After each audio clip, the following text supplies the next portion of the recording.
What was the very first symptom you noticed, and what was your reaction? Had you previously heard about ALS, or did you assume it was something else? Mhm. So all of these answers have been typed by my mom. So I'm just going to be answering for her. So she said it was just after Christmas, January 2021. I had my husband hanging some family tree prints. They're right there. And he didn't exactly want to do the job. We were arguing about this when I burst into tears. I shocked myself because I cried very infrequently. Shortly after that incident, I mispronounced my granddaughter's name, Lily. I stopped dead in my tracks because something was definitely wrong. In the coming weeks, the mispronounced words increased in frequency. The ladder, the laundry, anything with L's became slurred. This should not be happening.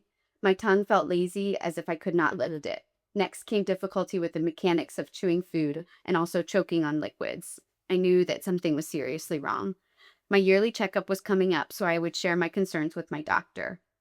Unfortunately, I knew all too well about ALS as a dear friend from high school who was also my Penn State roommate had limb onset ALS. She passed away in her early 50s. I had no idea that ALS could rear its ugly head as bulbar onset. What was that reaction when you were finally diagnosed?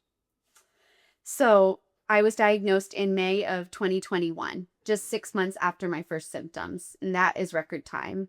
I didn't know what was wrong, and I was going to find out. All blood work, MRIs, and swallowing tests showed nothing. I knew it could be ALS, but prayed that it was something less insidious. Insidious? Insidious. She's smarter than I am. I think deep down I knew I had it, but I told myself the odds that two girls who attended high school and were college roommates together must be 1 in a million. When I had the EMG test and the doctor said that I had ALS, I immediately accepted it. I knew that God and my family would be with me and I would not be in the battle alone. I was at peace with it. How is your journey compared to what you, your doctors, your family, and everyone around you expected? When my doctor at Hershey Medical Center diagnosed me with having ALS, after a thorough physical exam and EMG test, he looked me in the eye and he stated, "Unfortunately, there is no cure, but we manage symptoms and try to slow the disease progression. Patients live 2 to 5 years on average." I would be fighting a battle with no weapons. I expected to be on the short end of that gloomy prognosis, but I have celebrated birthdays 70, 71, 72, and 73. And on August 24th, I will celebrate number 74. I never expected to live this long. I also learned that bulbar onset affects mostly women and it is more aggressive than limb onset. I have no speech and no arm hand use. However, I can still move and bend my legs very slowly and bear weight during transfers. Have you connected with other people in the ALS community? And from those connections, how do you say your story has aligned or emerged? I have connected with a few people who have ALS. Most of them have limb onset. They still had some speech. Some could even walk. We had some symptoms in common, such as, girl, you killing me. I honestly don't know how to say this word. Can you tape it and say it? What is the cross? Do you know what I'm talking about? I was doing so good.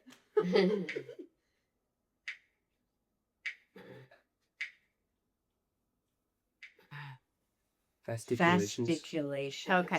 Oh, my computer corrected it to say something else.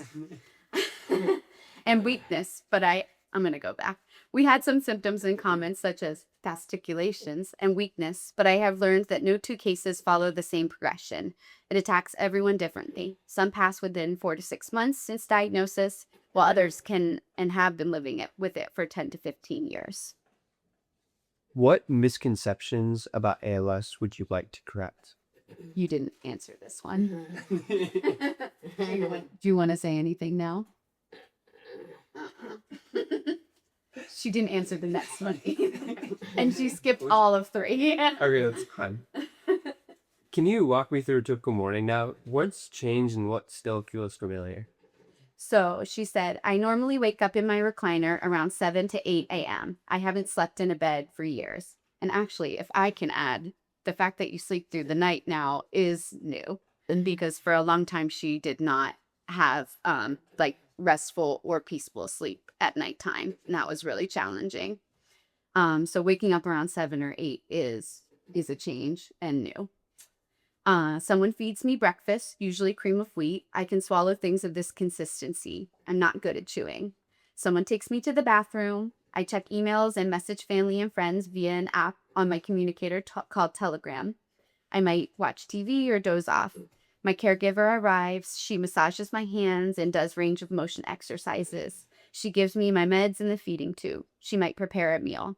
By dinner time, I'm very hungry. Someone feeds me. Throughout the day, many trips to the bathroom, watching TV. At nighttime, I have my regular nighttime routine and get my medications by tube. I sleep in my recliner where I am almost 24 hours a day and 7 days a week. At times, someone will take me out to the awning-covered deck, but I can't use a communicator when I'm outside due to the glare on the screen. And correct me if I'm wrong, but I would say nothing feels familiar about that routine as compared to what your fee used to be like. Is that correct? Are there any particular tasks that used to be automatic that now become more meaningful achievements? She stated, I've lost the ability to do a single thing for myself. I am 100% dependent on my husband, adult children, and caregiver for the most basic needs. To illustrate this, imagine me wake up and find yourself sweating. You must call on someone to remove the covers because I can't move my arms. Imagine you have a maddening itch. You must call on someone to scratch it for you. Imagine you realize that a piece of food is too big, and if you swallow it, you'll choke. Everyone understands your problem and yells, just spit now. But you lack the muscles necessary to spit. I am thrilled that I can still bear weight on my legs. Before ALS, how did you define yourself, and how has that shifted since diagnosis? Before ALS, I was a wife, a mom, and a teacher. I prided myself on being very well organized, having excellent communication skills, making schedules, and getting things accomplished. Now I am forced into delegating my former roles to others. They strive to do their best, and I still try to be involved, even if they don't want my help. It's a little jab. What aspect of your identity before ALS do you still work hardest to preserve?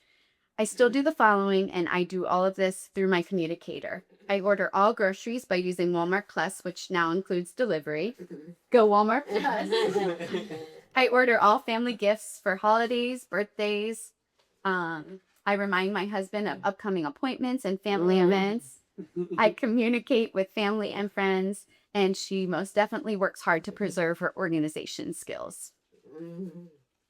When mobility or speech feels challenging, what's typically racing through your mind? So these are the ones that were hard to decode the numbers for. So you have to let me know if I'm speaking the wrong answers here. She said, this one, my husband has a difficult time with emotions. Did that match up?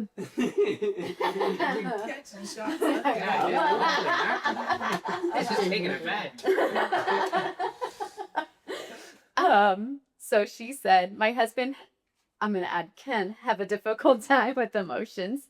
He can take it personally and becomes agitated and reactionary. A component of bulbar onset can be pseudobulbar affect, which she does have. This includes wild swings of emotions ranging from loud sobbing to uncontrollable laughter spells. They can also be inappropriate, such as laughing in church or crying over a commercial. Sometimes it's hard for other people not to take the crying personally. I think crying over a commercial is completely separate. I don't know what you're talking about. We also kind of love the laughing. We really feel funnier. Are there any particular tools or strategies that you believe have made your daily life smoother? She said her communicator. But to go along with that, I wasn't sure if you were trying to say this for this answer, but she said when her eyes get very dry or tired, she can't use her communicator.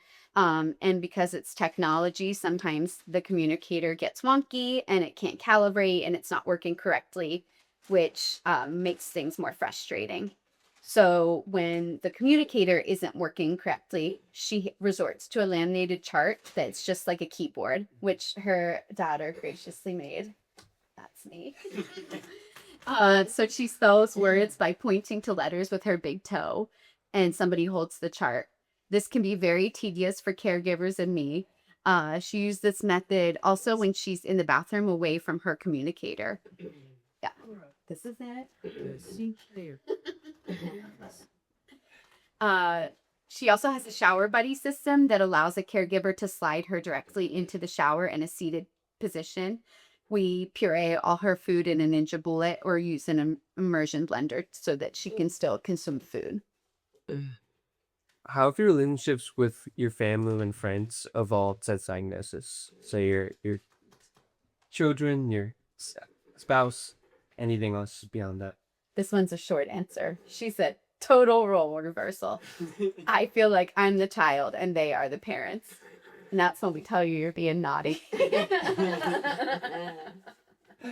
Can you share any stories of unexpected kindness recently?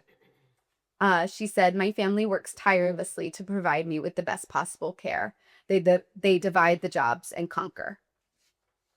Have there been any friends who have stepped up in ways that you never anticipated before? She said, my friends continue to visit. Neighbors bring dinners. One woman who I knew from church began sending cards to me with inspirational Bible verses. Then she joined Telegram, and we continue to keep in touch, even though she has moved to Arizona. Family has cooked, cleaned, moved furniture, and done yard work. I think we should also say that your 3 best friends continue to come and visit you. So she has childhood best friends that they used to get together and go places together. But when my mom got sick, they had actually started to come here.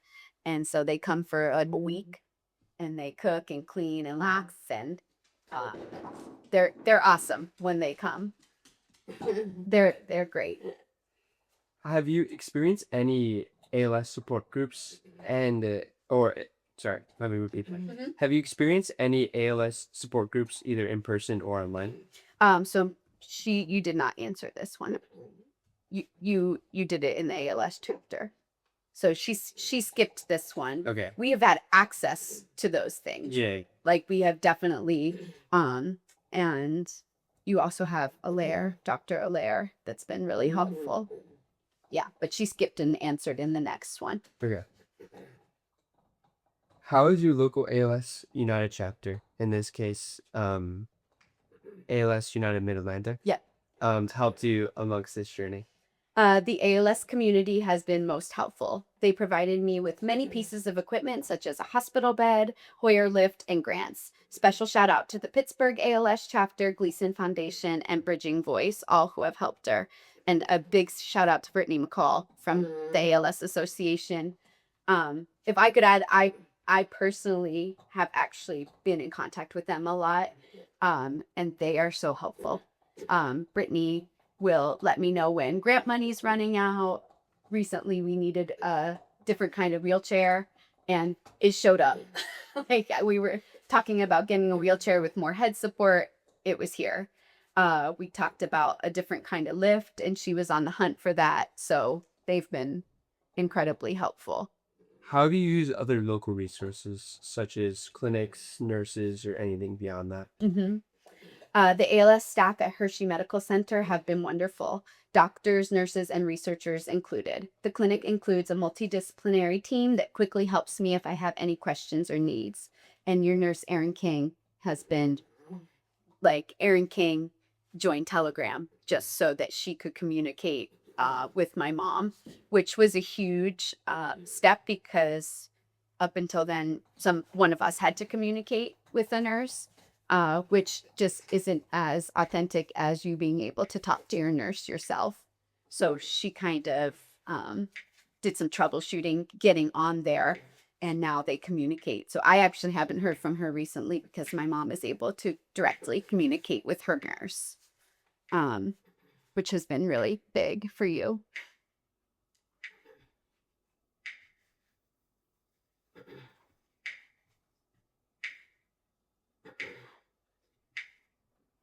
She told me about you. Erin King. She also said, for 1 year, we studied with a group called Healing ALS. Their approach is to remove toxins from the body combined with a positive outlook. It required a lot of homework on our part, and I lacked the energy to keep up with the pace. I even spent 3 weeks at the Synergy Healing Clinic with her husband and my sister, and that was in Las Vegas. The staff was knowledgeable and kind. When you feel discouraged, what gives you the ability to keep going? Knowing that I have these things on my side and fighting for me: God, my husband, my sons and daughters, my friends. Do you want to do the possible follow up? Has she answered that? She did not. Okay. It just said the people you turn to in times of need. Ha-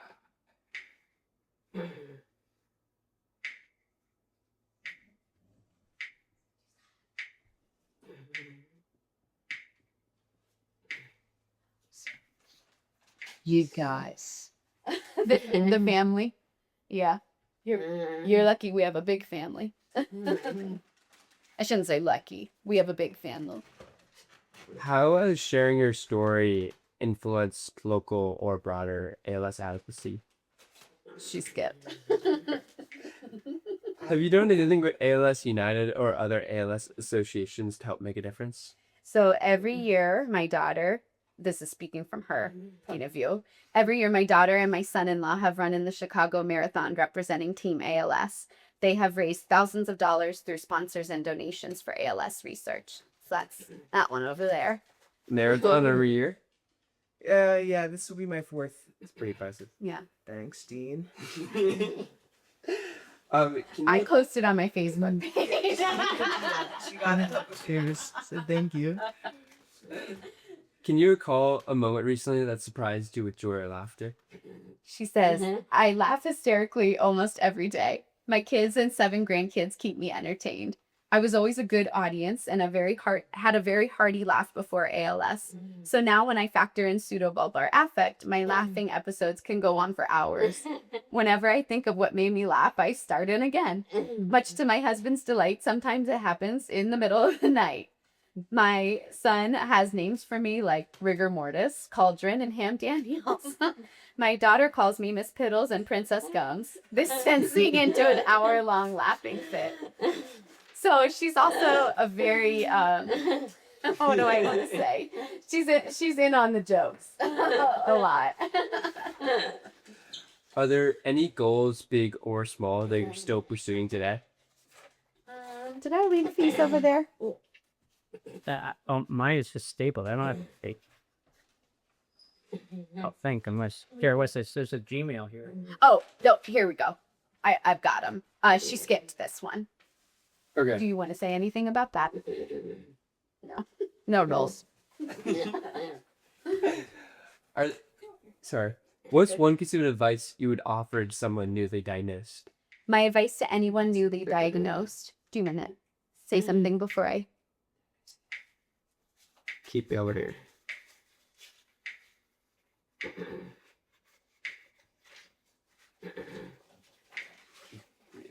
That's your goal, is to keep breathing. Breathe. Good one. So, that's a great one. I'm gonna have that as mine too. We're accomplishing it right now. For her advice for anybody newly diagnosed, she said, my advice to anyone newly diagnosed would be voice bank early before your speech declines. So I don't know if you've heard from her communicator, but that is really her voice. Okay. A little bit robotic, but definitely we had the communicator without your voice for a while, and it was completely like a robot. And then we thought we lost your voice banking. She did voice banking, but for some reason we thought it was gone, and then they were able to find it, and now it comes out from her communicator. Naka.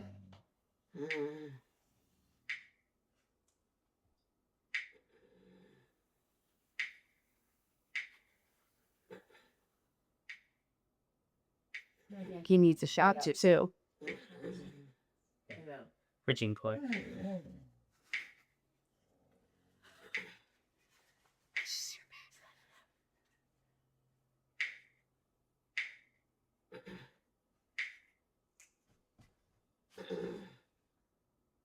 Adam Lehman from Bringing Voice. So we work with somebody named Nakam from Bridging Voice. And that is another person that we should have given a special shout out to because he was the one that was able to find her voice bank. And he also is on call for all things communicator that go wrong. And he is wonderful.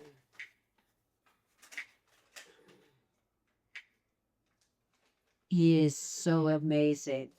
Yeah.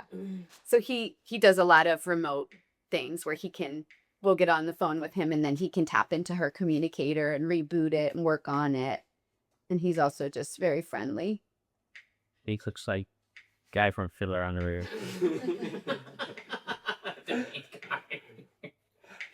But he's really nice. He's great. Troubleshoots. Yep. Her other advice would be to do the things on your bucket list or to make one, to surround yourself with your favorite people, stay positive, and take life one day at a time. Laugh. What's one piece of advice you want others outside the community to? Sorry, let me repeat that. Yep, no problem. What would you want others outside of the community to understand about people living with ALS and ALS in general? She says, I want others to know how grateful I am for everything they do for me. I want others to know that I can't help the things that cause extra work for them. I want others to know that they should give me time to type my responses. I want others to know that everyone is trying to do their best. I want others to know that it is incredibly difficult to watch family and friends participate in life while I'm stuck in a chair behind a screen. Okay, so we have the final question left. Is there anything that you want to talk about before then? Okay. Looking ahead, how do you like your story to shape future research, advocacy, care, or public perception? You didn't answer this. Is there something you'd like to say for your final question?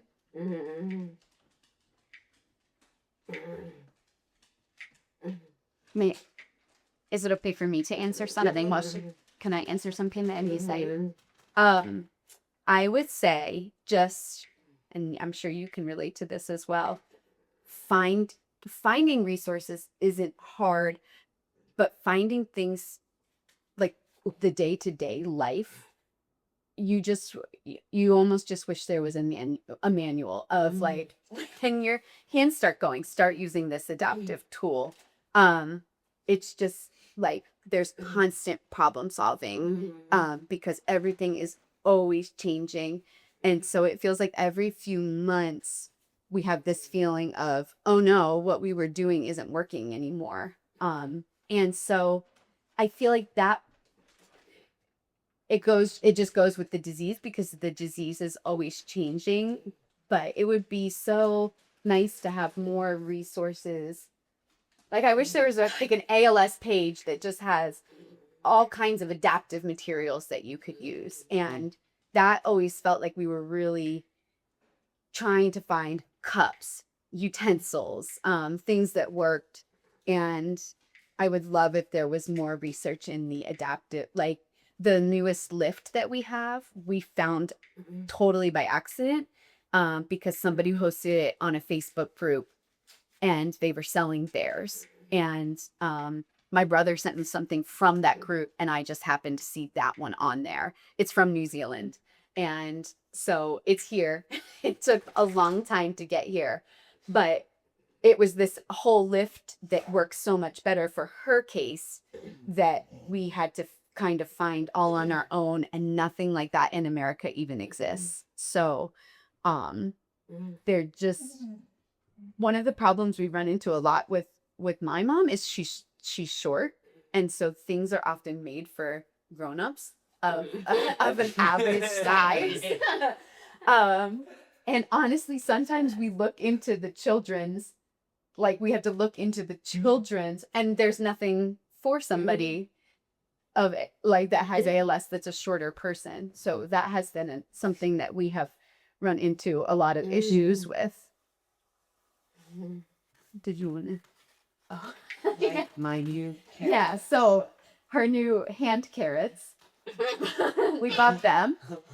So up until recently, we were just using tissues in her hands, and we've tried like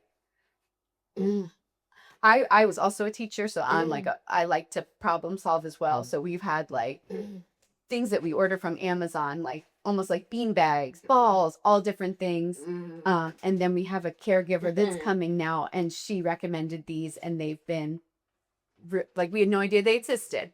And so we don't have medical knowledge. So having somebody come in that has some kind of background, she's been able to recommend a lot more to us. But also care. We talk all the time about we don't know how people do this because we have a very large family and we are all kind of maxed out. And so we have no idea how people do this. Do you think that's fair to say?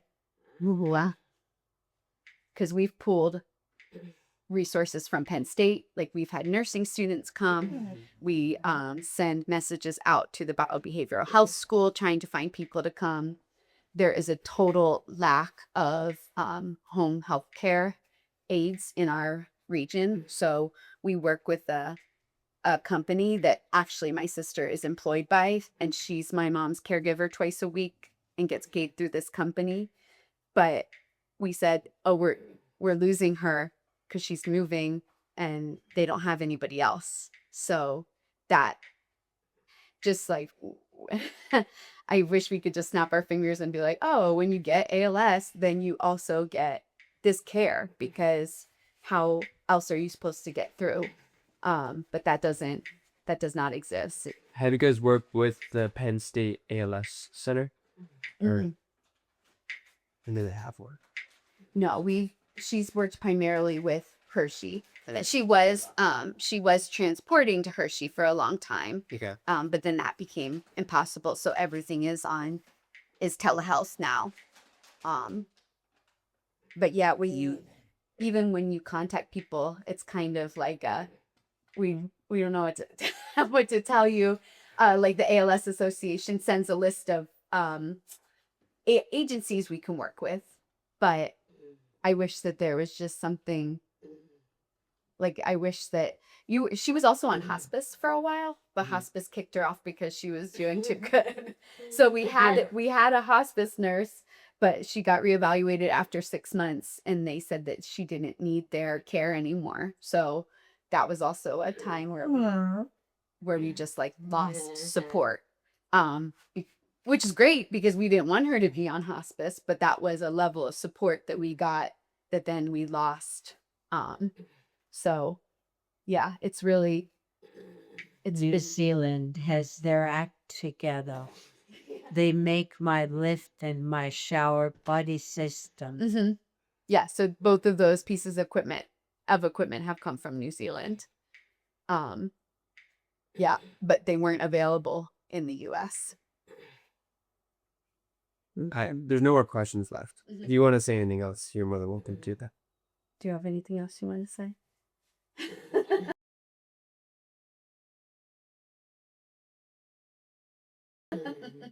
Can I say something? Yeah, All right. that's up to mom. It's not easy.